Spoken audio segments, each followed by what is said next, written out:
Let's read Revelation 20 and verse 1.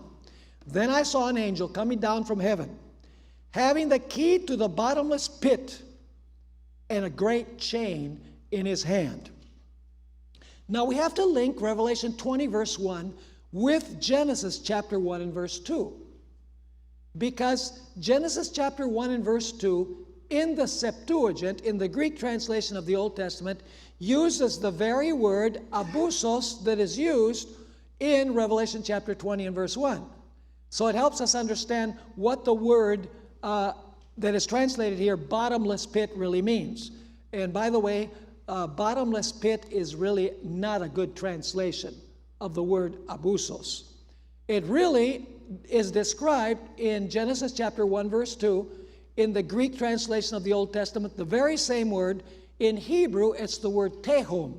Now, what is the condition of the earth at the beginning, before creation week? Well, let's read Genesis chapter 1 and verse 2. The earth was without form and void. Basically, what that means is that the earth was empty and the earth was in disorder. I like the Spanish version. It says desordenada y vacía. In other words, in a disorderly state and empty. And then notice the word that is used. And darkness was on the face of the deep. It's the very word abusos in the Greek Old Testament. So we know what the equivalent word to tehom in Genesis 1 verse 2 is in the Greek. And then it says, and the Spirit of God was hovering over the face of the waters.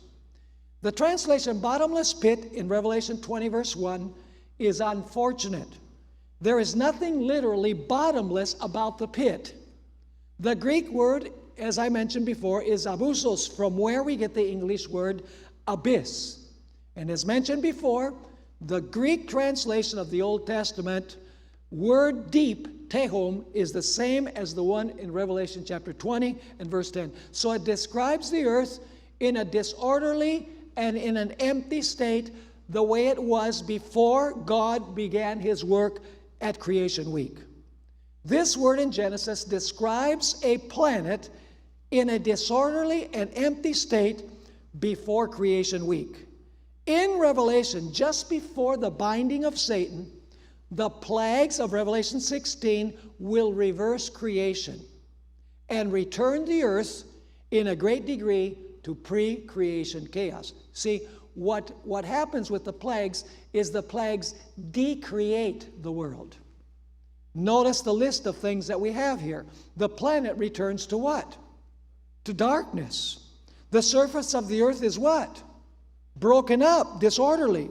The sun, moon, and stars are moved out of their places, according to early writings, page 41, and Matthew 24 and verse 29.